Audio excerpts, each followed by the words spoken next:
All right. So thanks so much for all of you for coming. For those of you who don't know me, I'm Jennifer Della Quadri, and I am a life coach for teens. So in this webinar, I'm going to be giving you a look inside of your teen's experience. And it's based on hundreds of conversations that I've had with teens over time, and also based on my experience being the parent of a teen myself. I have 2 teen girls myself. They are soon to be 15 and soon to be 17, which is really hard for me to imagine, but yes. And so if you're here to better understand and support your teen, you're in the right place. So I'll start by sharing 7 things that your teen wants you to know. And then I will share with you things that you can do to support your teen on your side.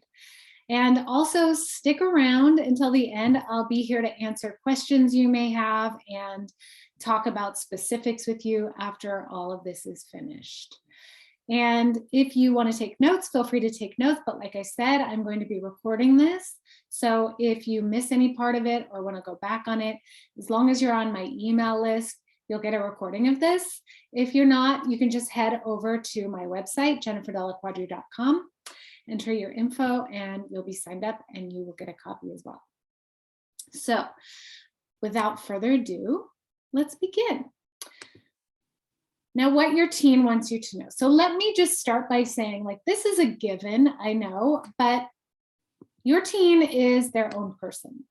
They have their own needs and wants and interests, and it's really easy as a parent to see your teen as being part of you, like of you. And while you did create them, they are not you. They have their own thoughts, their own opinions, their own needs. And that can be difficult as a parent sometimes to come to grips with when we have kids. So I want you to take a minute and just look back, think back, and like I like to say, go in the Wayback Machine to when you were a teenager.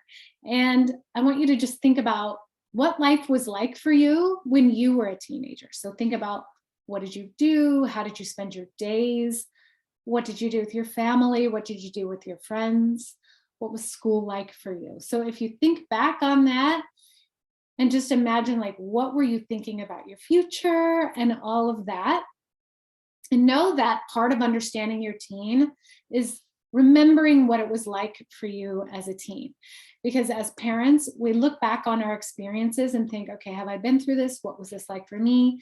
This is probably what it's like for them. But this is the number one thing that your teen wants you to know, is that life is different for them. Their experience in life is not like our experience as a teenager. Now, they grew up in a world with social media, with constant contact and communication, access to all kinds of information. So they're far more aware of their world around them. They, like, even if you kept them from accessing all of the social media and all of that information, they're still getting access to it through peers. And whether their peer has a phone or their peer has gotten the information and shared, they're still getting that information. They're exposed to way more than we were growing up. Our world was maybe the library or hearing things from the news. It wasn't constantly in our face.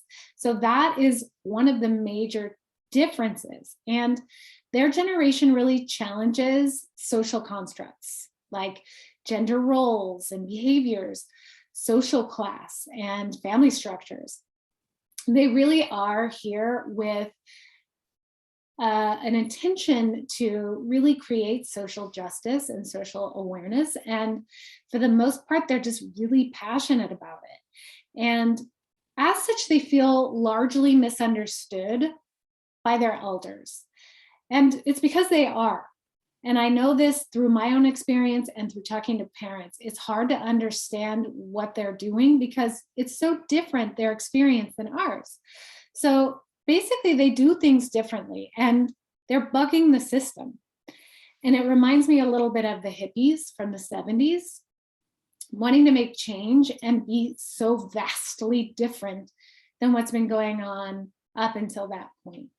So thinking about that, and really their transition into adolescence coincided with the pandemic.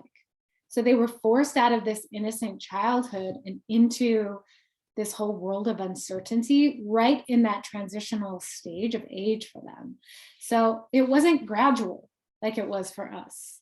It was like they were thrown in the deep end and like, hey, let's all learn to swim together, because even the adults in their lives weren't really sure what was going on. So that was really a big like wake up call or awakening for them. And it was really like jostling for them. So their whole foundation really was shaken as a result. So add that to the exposure that they have when they are on social media, and that's other people's thoughts and their opinions and things that may be true and not true. So they have all of that going on, and everything can be really confusing for them. The world can be really confusing for them. And also their generation is seeing a lot of paradigms shifting, changes shifting in the world, and that maybe old norms aren't really acceptable anymore, aren't really necessary. Like the paradigm of you go to college, you get a degree, you get a successful job. Like I know that the generation before them was handed that. I know we and our generation were handed that, but that's not necessarily true. The millennials kind of got screwed on that one because they got the degree and then they had trouble finding the job. So things like that we were taught growing up aren't necessarily true for our teens. And so they may just be resisting a lot of those norms and ideals that we grew up with. So that's the first thing. The second thing your teen wants you to know is that they're doing the best that they can. And I mentioned this already, but they grew up, their generation has grown up in like a bubble of fear. It started with the terrorist attacks, there have been economic downturns, and then the pandemic. Even if they weren't alive when these things or all of these things happened, the after effects of these things have really clouded their life experience because their elders and their parents have experienced it with them. And there's just a lot of fear and uncertainty surrounding their whole life. So all of that turmoil, their nervous system is taxed. They have been through multiple traumatic experiences and in a stage of development where security is really important, even more important than when they get to be an adult. So when you see your teen laying around, being lazy, not doing their work, know that they're just mentally and emotionally exhausted. They're not doing it because they don't care. They're running on an empty tank. So really the behaviors oftentimes that you're seeing are a result of their inner turmoil, things that are going on the inside. And the most that they can muster is to just get out of bed and move through the day. And then when you add on other things like sports and school and all of that, it's a lot for them. So know that it's not that they're not trying, it's that they're just exhausted already. All right, and then number 3, they need the freedom to figure themselves out. Now, this is something that hasn't changed over the years, but as I mentioned before, they're their own person. That's not to say that those values and everything that you've instilled in them aren't there. It's just that they have their own ideas of what life should be like. And really deep down inside, whether it's consciously or unconsciously, they have a plan for themselves. And if they aren't given the opportunity to explore their interests and decide for themselves what they want for their life, they'll end up following someone else's plan or being pulled along, like living their life on autopilot. So that would lead to anxiety and stress, self-doubt, dissatisfaction in life. So the importance of them really being given the opportunity to try new things, even if it's something that you may wonder, like, what's the point of this? This is silly. I don't understand this. It's a really essential part of them figuring out who they are. So allow them to try those things, allow them to learn those things, and let them know that you're going to support them. And that's your role, is to support them and mentor them along the way. But it's okay if it's different than what you thought was going to be their plan, or what you thought they were going to do. And that can be really challenging as an adult, as a parent, is we have kids and we think that they're going to be one way and then they're completely different. That can be hard to take. That can be hard to accept as a parent. But once you get over that initial expectation of how things were going to be, and look at your teenager as someone who's really their own independent person, and let them figure it out and support them, it will ultimately lead to them feeling more confident and having a happier, more fulfilling life. So the next one, number 4, is they need you to let them fail. And it's easy as parents to, like, through your experiences, to know, oh, these things are really, going to happen. These tough times are going to happen. I'm going to protect you so that you don't have to go through this, because when I went through it was really hard. It's easy to put them in this bubble wrap and be like, I don't want you to have to deal with this. And it's hard to see them fail. I'm going to say that, but it can bring up all of those feelings. But by not letting them fail, you're sending a message to them that failure is something to be avoided. And again, this is something that a lot of us brought from our childhood or even our teenage years, is that failure is bad, avoid failure, always winning, always success. But really, failure is a necessary and essential part of growth. The more a person has the opportunity to fail and make mistakes, the more opportunity they'll have to figure their way out. And I teach my clients about something called the innovation cycle. What people imagine the innovation cycle being is, you have an idea, you try it, you have a strategy, you try it, and then you figure it out. But that's not really how it goes. You have an idea, you try something, you try it, and then you fail. And then you try it again and you tweak things, and then you fail. And then you do it again and again until you get to where you were wanting to go or achieve the result that you were after. And so failure isn't an end point. And by letting them fail and experience those emotions and know that it's okay, they'll realize that they don't need to quit when things don't go their way. All right, moving along. Number 5 is, your teen needs you to allow them to feel their feelings. And again, going back to the way many of us were raised, and even our parents were raised, it was, suck it up, get over it. It's not that bad. You can deal, don't complain. And that showing emotion is a sign of weakness. Your teen has big emotions, and it's not a bad thing. Actually, their brain is still developing. So they have a hyperactive amygdala. So that's why their emotions they can go to be set off really quickly and really easily, very fast. And then they can have like really big anger attacks for no reason. And that's just because they're still learning to regulate that part of their brain. So when they explode, when they cry, when they are seeming irrational, it can be really easy to fight back or argue back or get into the battle with them. But what they really need you to do at that point, while they're feeling their feelings, is to just be that calm, steady support system. Normalize what they're experiencing, and also don't get into it with them. Just sit there, listen, let them do it, and wait for them to, like the storm to pass, right?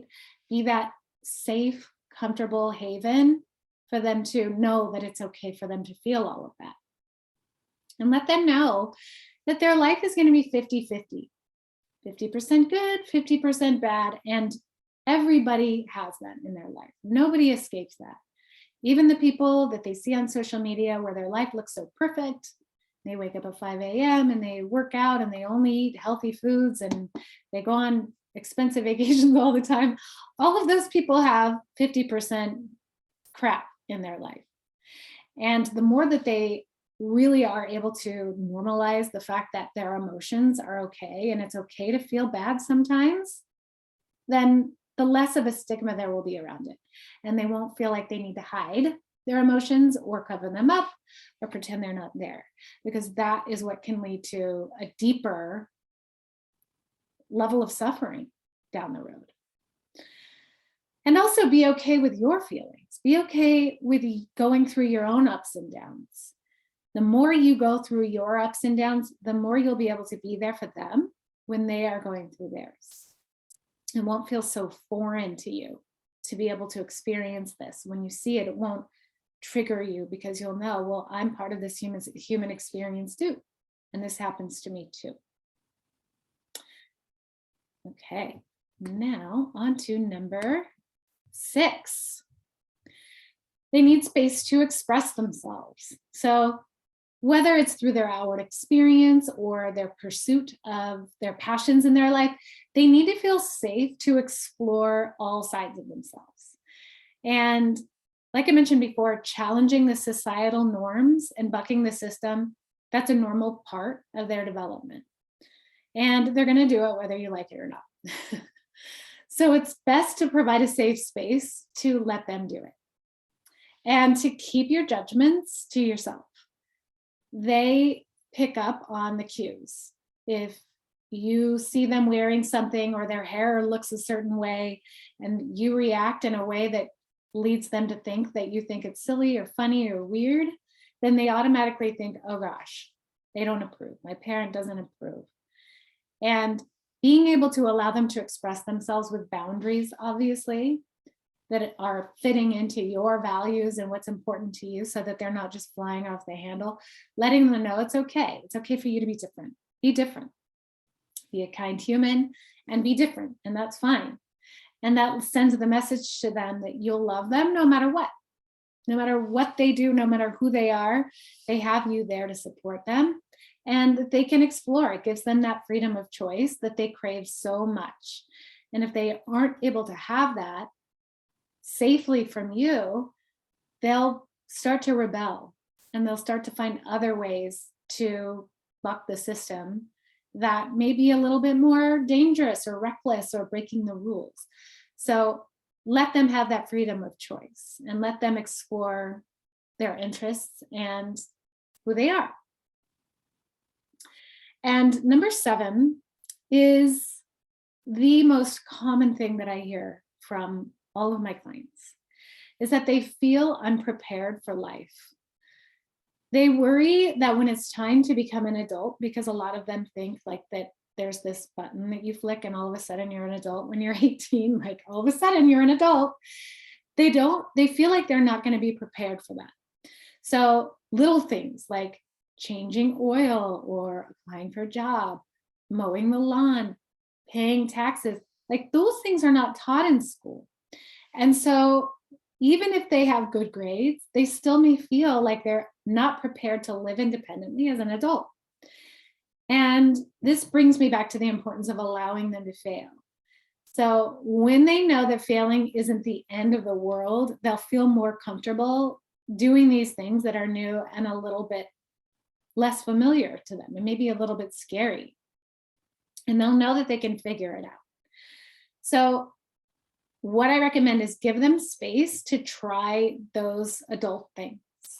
Things like getting gas or going to the grocery store checkout line, right? Like a lot of teens are afraid to do these things because they're not familiar with it. And then the teen brain, which is very much protecting them from judgment, that's what they constantly are doing. Who's judging me? Do I look silly? It will be less of an issue. The more they don't do it, the scarier it is. So open the door a little bit at a time, encourage them to do adult things, talk about adult things, talk about applying for a job, talk about, filing taxes and what that's all about, and just make it really a normal part of the conversation and encourage them to step out of their comfort zone and Call and order food. You don't have to do it online, right? Get comfortable talking to strangers, right? Like now that they're old enough, they're going to need to have those skills when they become an adult and they're applying for a job, or there's something where there's a lot of opportunities where they will be meeting people that they don't know. So teaching them and giving them opportunities to have those little uncomfortable experiences is really preparing them for future, for their adulthood. All right, so those were the 7 things that your teen wants you to know. Now what I'm going to do is shift gears and tell you the best ways that you can support your teen with all of this. So the first thing is to listen to hear and not respond. This is my number 1 tip for all parents. Because what happens is when they're little and something happens or a problem happens, you immediately want to go in and fix it for them because they're little. But now that they're older, there are things that happen, and if we jump in and we automatically tell them what to do or what we think, then they never learn how to figure it out for themselves, but they also get the message that you're not listening. Not because you aren't listening, but because you're not validating what they're saying. So for example, when they come to you with a problem, validate what's going on or repeat back to them what they're saying. And it may feel silly at first if you're not used to it, but that would sound like, it sounds like you had a really hard time with this. Or, oh, so you went to her house and she wasn't home even though she said she was home. And then just leaving it at that. Just literally repeating back to them in different words what they said, and then saying, gosh, that must have been really hard for you. Or that must have been really frustrating. And let them just let it out. Let them get it off of their chest and just absorb it all. I've had experiences where my daughter was talking to me for 30 minutes straight, and all I did was go like this. That must have been really hard. And she felt great after the 30 minutes. It's hard. It takes patience. You want to jump in there and say, well, what about this? Well, what do you think about this? Well, you should do this. You want to do that, but that's not what they need right then and there. So if you do have input to give, when you're listening, after you've heard it all, ask for permission to share it. Would you be interested in hearing what I have to say about this? Would you be interested in hearing my thoughts about this? Or if it's something you've been through and you have experience with, just say that. I have experience with that. Would you be interested in hearing what worked for me? And then it just opens the door. It allows them to give you permission to share. It's like you're not barging in with what you think. You're letting them get it off their chest and think for themselves. And to that end, ask open-ended questions. The better your questions, the better the communication will be. So let's see, I think I'll be getting to that a little bit more. Yes, this is it. This leads to my next thing, is always be curious about their life. So the human tendency is to jump to judgment because our brain wants to be able to sort information into categories. But when you do that, you're going to be pushing your teen away. So always be curious, like, like I see your new shirt. Well, what made you choose that? Or why did you like that? Or they're into something new. What do you like about that? Or they made a new friend. Oh, what drew you to that person? And just get curious about the things that they're interested in. What do you think about that? And sometimes what they think about it, oftentimes it might be different than what we think. And that's a perfect opportunity to have a civil and open conversation about your experience and their experience, and learn more about them and their life and what it's like. And if you notice yourself getting judgmental about what they're saying, get curious about why you're judgmental. Where does that judgment come from? So always approaching them with curiosity. And that brings me back to the open-ended questions. The better the questions, the better the response you'll get. So an example is, did you have a good day? Yes, no, you're not going to get much out of that. But if you ask a question like, what was the highlight of your day? Or what was a success you had today? Or what were some of the challenges you had? That can be a great dinner conversation as well. Like one thing that we do as a family is we ask one question and everybody answers it. And it's like an open-ended question that everybody answers and everybody else just listens. So it gives everybody a chance to say something and learn a little bit more about each other. And the next thing to do is to teach them to take breaks. Like I mentioned before, their nervous system is on high alert so often. So they really need breaks. A lot of us were raised with the idea that work is good. No pain, no gain, right? Be productive at all costs.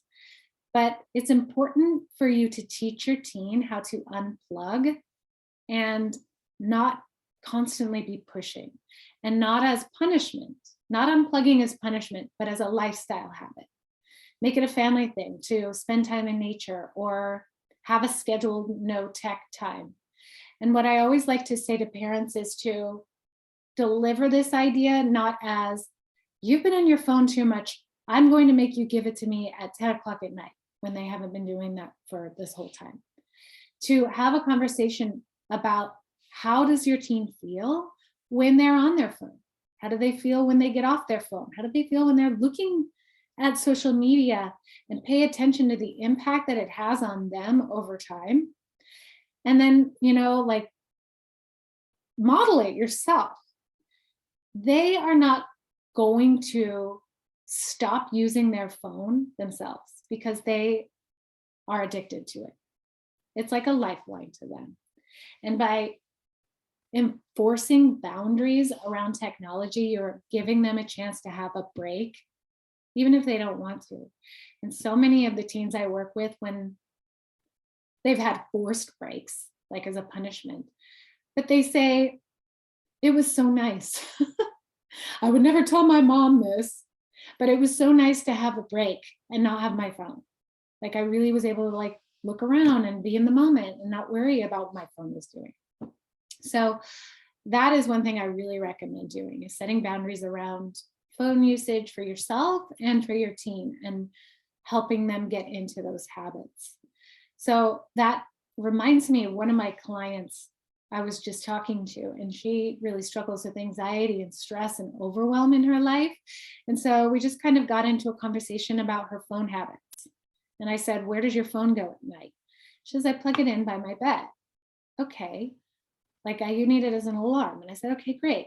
When do you get off of your phone? And she's like, well, I lay down and I look at my phone and then I go to bed. And she knows that she's heard that looking at your phone before bed is not good because it's harder to fall asleep. And one of the things she was really struggling with was she was exhausted. And so she set a goal about her phone. She's like, you know what, I'm going to get better about my sleep habits. And so today we were talking and she said, and she decided herself, I put my phone down and I read before bed instead of looking at my phone. And she's like, I have been sleeping so much better. She's like, I would never want to admit this to anyone, but it's true. Not looking at my phone before bed is actually really great. And she's been sleeping better and her stress levels have really improved.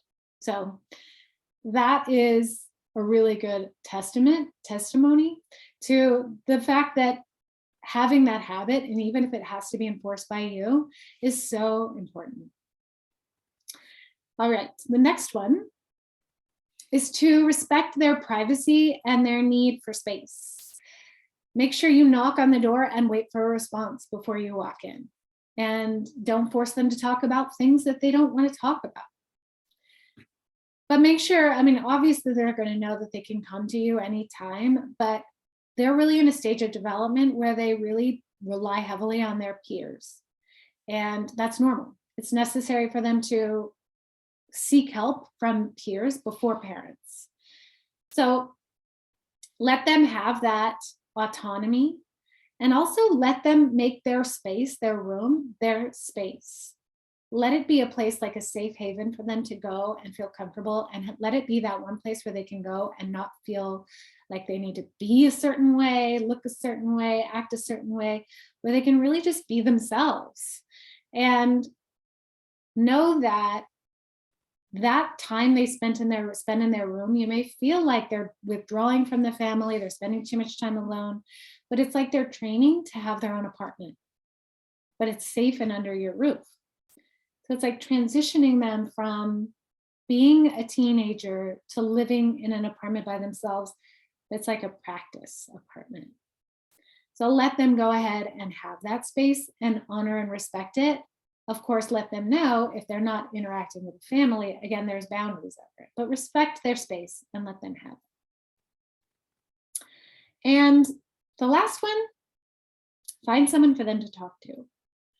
So your teen obviously knows that you love and you support them, but they need someone to talk to who's outside of their family.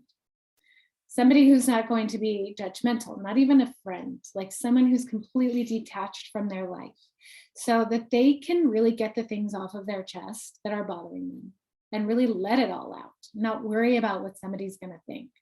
They need a place to process their emotions, somebody to cheer them on and hold them accountable and make plans for their future. And they need to know that talking to someone is not because there's a problem, that it's a normal and necessary part of being healthy, just like eating healthy food and exercising. Having somebody to talk to and process your emotion with is a good thing. It's a healthy lifestyle habit.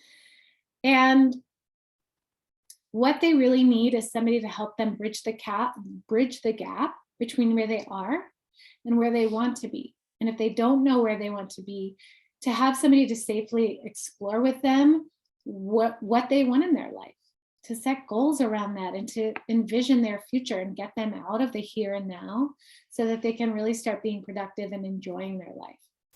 And that's where I come in. So I'll help your teen see where they're self-sabotaging, the behaviors that they have that are self-sabotaging. I'll help them see the beliefs and the stories they're telling themselves about who they are, who they're not, what they're capable of and not capable of. We'll shine a light on those stories, bring them out, and really identify, is this true? Is this something I really want to believe or not? And then once they see those things, once they bring them out, they can decide on purpose, is this something I want to continue to think? Is there something else that I could think about myself that might be a little bit more productive or help me go and get to where I want to be? And once they see that, and once they bring that out, things will really start to change for them. That's when their self-esteem will really improve, because they'll be able to see that their life, that they are really ultimately in charge of their life. And we'll delve into what their greater purpose is in life. What is their purpose? And they'll see that there's a bigger picture for their life. Get them out of the here and now. And that will get them out of being stuck. They'll feel more confident, more motivated. Things will improve for them, and I'll teach them to manage their emotions, reduce their stress levels, and really step into who they are as a person, and own who they are as a person and have that strong identity for who they are and who they want to be. So they'll feel they're happier and more in control of their life. And knowing how to do this will really set the foundation for their life. In the future, they'll know how to manage their brain when things happen, as they will. And this will help them through all stages of their life. So if you really want to help your teen make lasting changes and really set the tone and purpose for their life, I'll invite you to schedule a consultation with me. And on this call, what I'll have you do is just tell me about your teen, what you see they're struggling with, their challenges, and what's really holding them back from your point of view. And then I'll lay out a plan that is tailored and customized to suit your teen's needs. I'll share with you step by step how I'll help your teen move from past their current situation and challenges and really step confidently into adulthood and be ready for that independent life. And really all it takes is one simple shift to change the trajectory of your teen's life. And it's easy to think that you can handle it or that they can figure it out on their own. and that they have all the support they need already. And while that's partly true, the impact of having a non-judgmental listening ear is tremendous. So they'll learn to listen to your input, but really still make decisions confidently that will impact their life and their future. So you'll be their unconditional support, and I'll be the one holding them to that higher standard that they've set for themselves. So if you're ready to schedule a consultation, head over to my website, jenniferdelaquadri.com, and you can click on the schedule consultation button on there, or you can email me at coachdelaquadri@gmail.com, and we'll set up a time to talk. So thank you for coming. It was a pleasure to have you all here, and I'm going to stop the recording and I'll be able to answer any questions you have.